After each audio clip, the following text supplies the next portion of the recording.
نحمده ونصلي على رسوله الكريم اللهم صل على سيدنا محمد وعلى آل سيدنا محمد وبارك وسلم.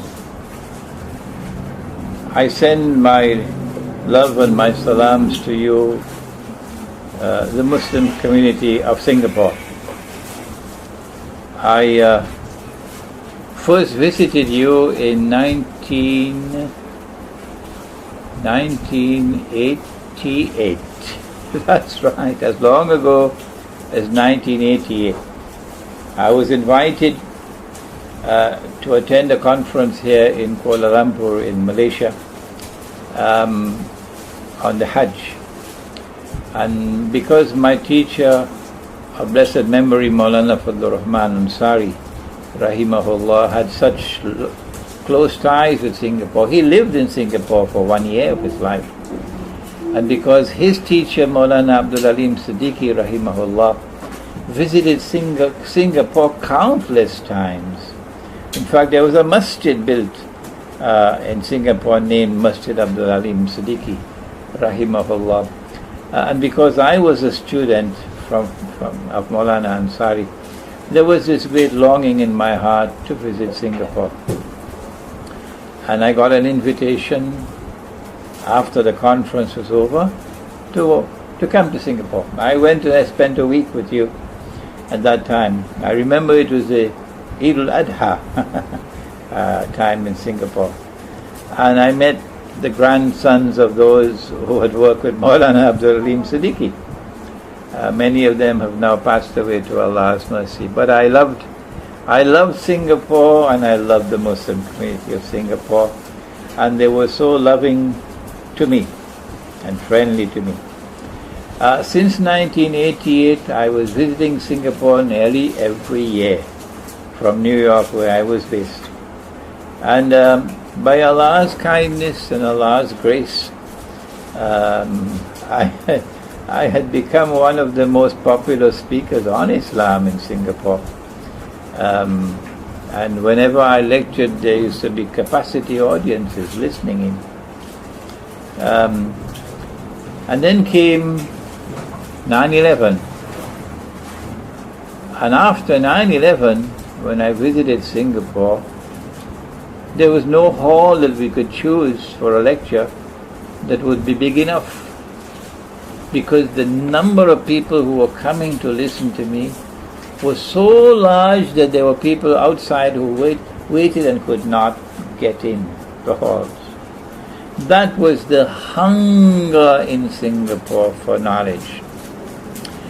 The scholars of Islam in Singapore told me, I can't mention their names of course, but the scholars of Islam in Singapore said to me, Imran, you are not Singaporean, so you speak. We don't have the freedom to speak. They told me that. They said, we don't have the freedom to speak. So you must speak and say what we cannot say. And I took their advice, and I spoke. And I said what they could not say because they didn't have the freedom. The government of Singapore responded after 9/11 by putting a clamp on me. They would not issue a permit for me to speak in the glorious democracy of Singapore. One man's voice was too powerful for them. So if you don't have a permit to speak, you're not allowed to speak. That's it. But they didn't stop me from entering the country. So from 2002 until 2007, I returned to Singapore 2 or 3 times, but not allowed to speak. But in 2007, they decided I'm too dangerous to be even physically in the country. So they banned my entry into Singapore in 2007. Why? What did I do? I was preaching the same thing for 20 years. It never caused any acts of terrorism in Singapore. It didn't bring down the government, not at all. I was not saying anything new. It is just that 9/11 had created a new situation in the world and they were terrified. That's why they stopped me. All I can say is shame on you, Singapore. Because no other country in the world has ever prohibited my entry into the country. And no other country in the world, no government in the world has ever prohibited me from giving speeches, lectures. None. Only one country in the world, only one, Singapore, prohibits me from speaking and prohibits me from entering the country.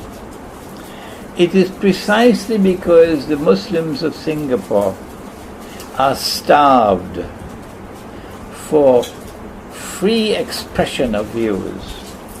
Everything is controlled. That they have been asking me to speak. Now that we have the internet and we can bypass frontiers and offer some advice to the Muslim community of Singapore, non-inflammatory advice, so the government, which is going to be listening to the talk, need not be worried. No, there was no need to ban my entry into Singapore at all. You made a very big mistake. The Muslims of Singapore are not stupid. They are not foolish. They recognize that there is merit in my views, that we are now located at a moment in time when momentous change is about to sweep the world. They recognize that I am correct. Change in the monetary system, that the US dollar is going to collapse. It's going to bring down all the paper money in the world. There's going to be a new regime of only electronic money. And electronic money controlled by those who control the banking system is the equivalent of a financial Guantanamo. If you step out of line, you will lose your bank account. That's it. You have no more money. Finish. So it's financial slavery. Either you toe the line or you have no money. You can't take your money out of the bank, you know. Huh? What are you going to take out of the bank? The money is invisible. The money is intangible. You can't see the money. You can't touch the money. Tomorrow, how are you going to take your money out of the bank, you dum-dum? No, you can't. The money is stuck in the bank. All that you can do is to transfer the money from one account to another. That's all. So your money is hostage there. And any time they consider you to be someone who has stepped out of line, as someone of a threat to them, someone who is sincerely and truthfully a Muslim, and who stands up for what is right and just, regardless of consequences, and who stands up against what is wrong and unjust, regardless of consequence, they're going to come after you, and you lose your bank account. But what is it to be a Muslim? Your scholars in Singapore know it, but they can't tell you because you know why. But I can tell you.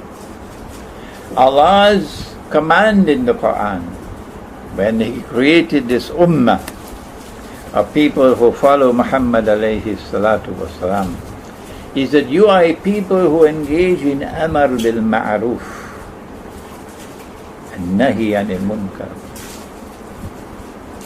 Amar bil ma'ruf means standing up for what is right and just. And nahi anil munkar means standing up against what is wrong and unjust and evil. If you abscond from that, if you take a rain check on that, you betray the religion and you'll pay a price for it. Can you stand up in Singapore for what is right? Can you stand up in Singapore against what is wrong? Can you say in Singapore that this paper money is bogus and fraudulent? And I'm saying this in Malaysia for years now. No one has taken any action against me in Singapore and Malaysia. I've been visiting Malaysia for 22 years now. And for 22 years, the government of this country has never placed any bar on me from speaking. So you can't do that in Singapore. Well, then what do you do? It's not just the monetary predicament, it's more than that. Muslims in Singapore are not stupid. They know that I am correct when I say that Israel is about to launch great wars. And when Israel launches those great wars, it will be for the purpose of replacing the United States of America as the next ruling state in the world. Muslims in Singapore have read my book, Jerusalem in the Quran. Oh yes. When I lectured and I launched the book, Jerusalem in the Quran, in Singapore in 2002, there was a mammoth crowd. All the copies that we had were all sold out that night. That was a thirst for knowledge in Singapore. What are the implications for the Singaporean Muslims when Israel launches her big wars in the near future? Would it be an attack on Iran, or on Pakistan, or on Syria, or on Egypt? Any one of these four. What we do know is that it's not going to be one isolated attack for 1 day or 2 days, but rather it's going to be a series of wars. A series of wars.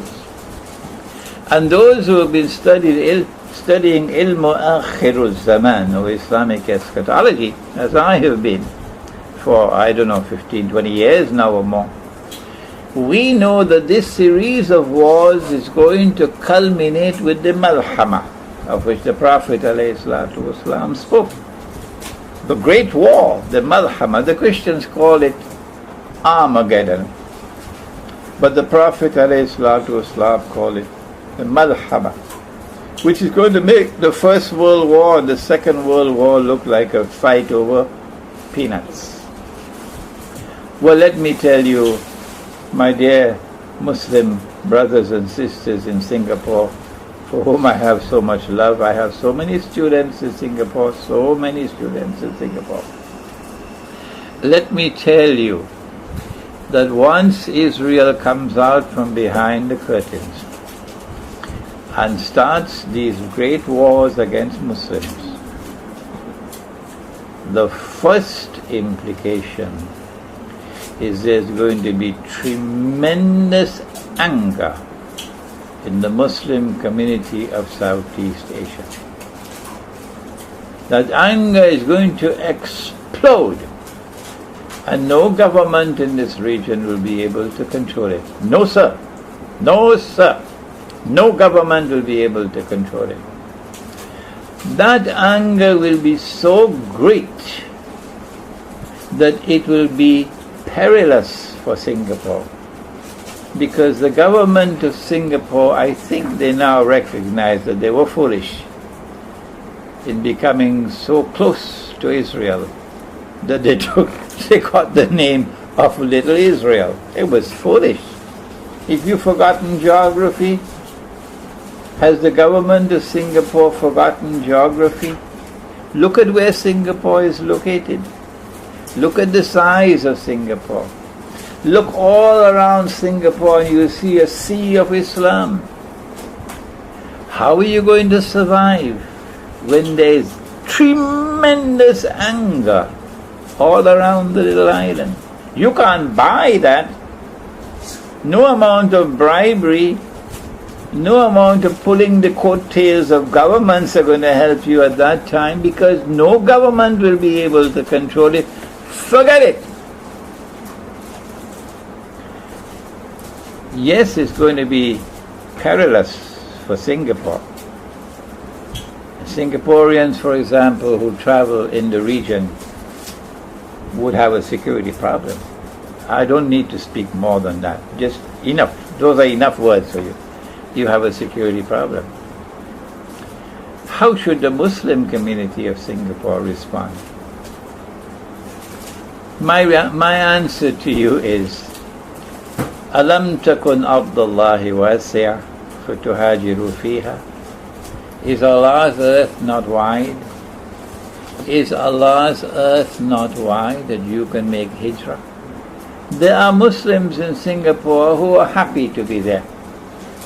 They consider Singapore to be Jannah. Leave them.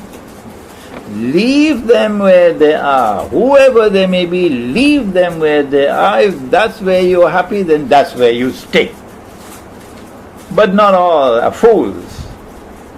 Not all Muslims betray Allah and His Messenger. Particularly the young ones who have a restlessness in their heart, that they want to see the triumph of truth over falsehood, the triumph of justice over injustice and oppression.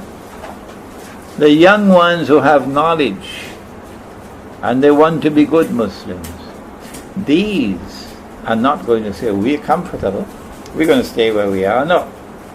So my advice to you is, make dua to Allah and ask Him, Oh Allah, kindly make it easy for me. Kindly make it easy for me to make hijrah. If Allah accepts your dua and you can make hijrah, then leave. Don't leave while stamping your foot in arrogance. Leave the way they left Mecca. They left Mecca quietly. They left Mecca gently. They left Mecca in small groups. They left Mecca at night time, so as not to create any public profile that would be intimidating. That's how they made hijrah. That's how you should make hijrah. And when you make hijrah out of Singapore, don't go to cities around you to live. No, that's the worst place to be. Go and find residence in the remote countryside and live in small communities. The Malay call it kampung, a village. Build small villages. MashaAllah, MashaAllah, MashaAllah, Singapore, you are a beautiful Muslim community. You are a vibrant Muslim community. Not all of you are people who betray Allah and His Messenger. Not all of you are prepared to live in a prison where you don't have the freedom to speak and to stand up. So get out while you can. Indonesia is a lovely place to go. Malaysia is a very nice place to go. Brunei, any other part of the country. And if you knock and Allah wants to open the door for you, then Allah can open the door for you. When you make hijrah, concentrate. This is your brother Imran Hosein. You've asked me for advice and I'm giving you the advice. When you make hijrah, do not put all your effort on building your business for material prosperity.